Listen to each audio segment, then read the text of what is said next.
Hello दोस्तों, top study circle में आपका स्वागत है। आज हम सीटेट में मैथ का पेडागोजी के बारे में अध्ययन करेंगे।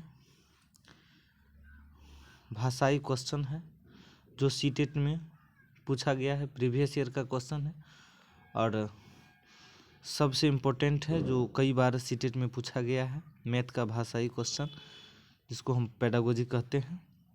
तो आइए जिसमें मैथ का पेडागोजी का 46वां प्रश्न देखते हैं। निम्नलिखित में से कौन सा पॉल्या के समस्या समाधान मॉडल के अनुसार सही क्रम है? इसका जो आंसर होगा वह बी होगा। समस्या को समझना, योजना तैयार करना, योजना को कार्यान्वित करना, पुनः जांचना। अगला प्रश्न है, निम्नलिखित में से कौन सा गणित में अवधारणाओं की प्रकृति के संदर्भ में सत्य नहीं है? अवधारणाओं की प्रकृति के जो संदर्भ में सत्य नहीं है वह कथन को चुनना है। तो इसका जो आंसर होगा मूर्त प्रकृति होगा, जो कथन सत्य नहीं है। गणित का स्वभाव तर्कसंगत होता है। गणित वह विज्ञान है जो आकार, मात्रा और व्यवस्था को तर्क से संबंधित है। हम जो कुछ भी करते हैं उसे गणित के हमारे चारों तरफ है। यह मोबाइल उपकरण, कला, धन, इंजीनियर, यहाँ तक कि खेल सहित हमारे दैनिक जीवन में हर चीज़ का निर्माण खंड है। गणितीय अवधारणा श्रेणीबद्ध है जो एक कक्षा में दूसरी कक्षा में व्यवहारिक और वैचारिक ज्ञान को जोड़ती है। इसलिए प्राथमिक स्तर पर गणित जो है अमूर्त है, लेकिन इसे ठोस सामग्री की मदद से पेश करने की आवश्यकता है ताकि शिक्षार्थी इसे आसानी से समझ सके। इसलिए इसका जो आंसर होगा वह मूर्त प्रकृति नहीं होगा, क्योंकि गणित जो है अमूर्त है। अगला क्वेश्चन है, संख्याओं का स्थानीय मान पढ़ाने के बाद शिक्षक ने निम्न प्रश्न को हल करने दिया। जैसे मान लीजिए आप 2 अंक 3 और 5 लेते हैं, इन दोनों अंकों का उपयोग समान बराबर करते हैं, वे 4 अंकों वाली समस्या में बनाएं। क्या आपका उत्तर अनन्य है? उपयुक्त संदर्भ में निम्नलिखित कौन सा कथन सही है? इसमें सही चुनना है। इसका जो आंसर होगा, यह एक खुले सिरे वाला प्रश्न है और छात्रों को आपस में एक दूसरे के उत्तरों का विश्लेषण और आलोचना करने का अवसर प्रदान करता है, इसलिए इसका आंसर सही होगा। अगला प्रश्न है, कक्षा 1 की गणित शिक्षिका सुश्री सोनाली ने अपने अधिगमकर्ताओं को निम्नलिखित क्रियाकलाप दिए। तो क्रियाकलाप कौन कौन दिए? विभिन्न आकार रंग वाले सीपियाँ, कंकर, पत्थर, टोकन को वर्गीकृत करना। दूसरा, भिन्न छड़ियों को उनकी लंबाई के अनुसार एक बंडल में व्यवस्थित करना। तीसरा है, लड़कियों, पंखों, पत्तियों को अपने आसपास के परिवेश से एकत्रित करना और उनको समूहों में बांधना। अगला है, मोतियों को धागे में पिरो कर गणना के लिए माला बनाना। इस प्रकार क्रियाकलाप है। तो इस क्रियाकलाप में जो है इस प्रकार के क्रियाकलाप है। तो इसका जो आंसर होगा वह होगा डी। ऐसे क्रियाकलाप का जो आंसर होगा, अंकगणित में महत्वपूर्ण अवधारणाओं जैसे गणना का परिचय देने के लिए, बच्चों को तत्परता के आकलन के लिए सहायक है। ये सभी जो क्रियाकलाप है वो बच्चों के अंकगणित में महत्वपूर्ण अवधारणाओं जैसे संख्या, गणना का परिचय देने के लिए जो है बच्चों की तत्परता के आकलन में जो है ये सब सहायक होते हैं। ये सब जो क्रियाकलाप है बच्चों के गणना में सहायक होते हैं। अगला क्वेश्चन है, राष्ट्रीय पाठ्यचर्या रूपरेखा 2005 के अनुसार निम्न में से कौन सी प्रक्रिया बच्चे के चिंतन के गणितीकरण की सूचक है? तो चिंतन के गणितीकरण का जो सूचक होगा वह सी होगा।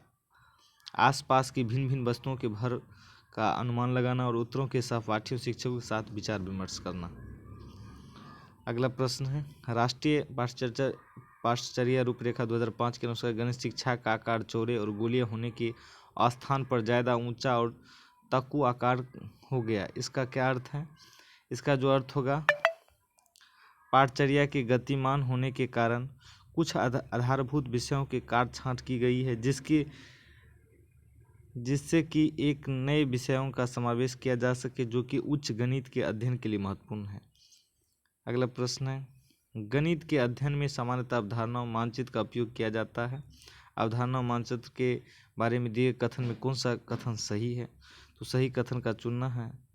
इसका जो आंसर होगा, जैसे ए है, एक जटिल जलतंत्र है जो अवधारणाओं को सही अवधारणाओं के बीच के संबंध को चित्रित करता है। दूसरा अवधारणा है, एक अवधारणा की सभी उप उप अवधारणाओं के लिए एक रैखिक व्यवस्था है।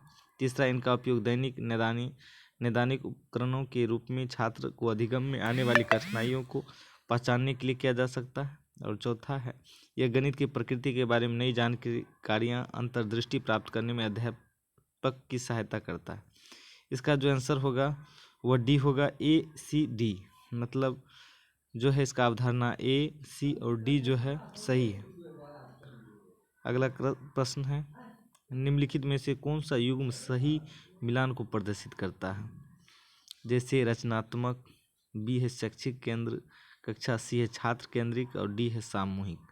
छात्र केंद्रित कक्षा जो होते हैं जो छात्र के अनुसार कक्षा चलते हैं, और शिक्षक केंद्रित कक्षा जो होते हैं जो शिक्षक के अनुसार चलते हैं। रचनात्मक आकलन जो है बहुत सही तरीके से आकलन करना, सामूहिक आकलन सामूहिक स्तर पर आकलन करना है। इसका जो आंसर होगा वह ए होगा, पहला का 4 होगा। दूसरा का जो होगा शिक्षक केंद्रित, मतलब शिक्षक के अनुसार जो कक्षा चलता है वह ए होगा। तीसरा सी जो होगा छात्र केंद्रित का 2 होगा। और चौथा जो होगा डी सामूहिक आकलन, उसका आंसर 3 होगा। अगला प्रश्न है, निम्नलिखित में से कौन सी प्राथमिक कक्षा के छात्रों के आकलन की उपयुक्त विधि नहीं है? इसका जो आंसर होगा ए होगा, एक परीक्षा जो कि तथ्यों और सूत्रों को स्मरण करने पर आधारित होते हैं, यह जो है उपयुक्त विधि नहीं है। अगला है, एक प्राथमिक कक्षा का अध्यापक अपने छात्रों को स्थानीय मान पढ़ाने के लिए विविध मूर्त पदार्थ का उपयोग कर रहा है, जिसमें सम्मिलित है, तो उसमें क्या सम्मिलित है? पहले डिंस ब्लॉक, माचिस की तिल्लियाँ का बंडल, बनावटी प्रचलित नोट, एक गिनतारा। निम्न में से कौन मूर्त सामग्रियों का उपयुक्त वर्गीकरण निरूपित करता है? इसका जो आंसर होगा बी होगा, ए और बी। अगला क्वेश्चन है, बच्चों का गणितीय अवधारणाओं को पूर्व ज्ञान आकलन के लिए महत्वपूर्ण है क्योंकि? इसका आंसर होगा डी, गणितीय अवधारणाओं की प्रकृति श्रेणीबद्ध है। अगला प्रश्न है, 6 और 7 का योग 13 है, यह एक डैश का उदाहरण है? यह जो है साध प्रतिज्ञप्ति का उदाहरण है। अगला प्रश्न है, निम्नलिखित संज्ञानात्मक क्षेत्र के स्तरों में अपसारी चिंतन क्रियाओं के लिए कौन कौन से उत्तरदायी है? तो वह हो जाएगा बी, विश्लेषण, संश्लेषण और मूल्यांकन, ये जो है उत्तरदायी होते हैं। अगला प्रश्न है, 72, 76 गुना 32 को हल करने के लिए एक विद्यार्थी निम्नलिखित गतिविधियों का उपयोग करते हैं। उपयुक्त विधि के लिए निम्न में से कौन सा कथन सही है? ये जो कथन है वह सी होगा, विद्यार्थी द्वारा प्रयुक्त विधि इसके गुणन के नियमों की समझ को दर्शाती प्रतिबिंबित करती है। ये जो है विद्यार्थी द्वारा प्रयुक्त विधि उसकी गुणन की नियमों को समझ को दर्शाती है और प्रतिबिंबित भी करती है। अगला प्रश्न है, जियो बोर्ड पर आधारित क्रियाकलापों से परिचय देने के लिए अति उपयुक्त कारण हो सकता है? तो इसका जो कारण हो सकता है, विभिन्न ज्यामितीय अवधारणाओं की जांच अन्वेषण के लिए मूर्त प्रदर्शन करना। सो दोस्तों, हमारे चैनल को लाइक, सब्सक्राइब एवं शेयर करना ना भूलें। So thanks.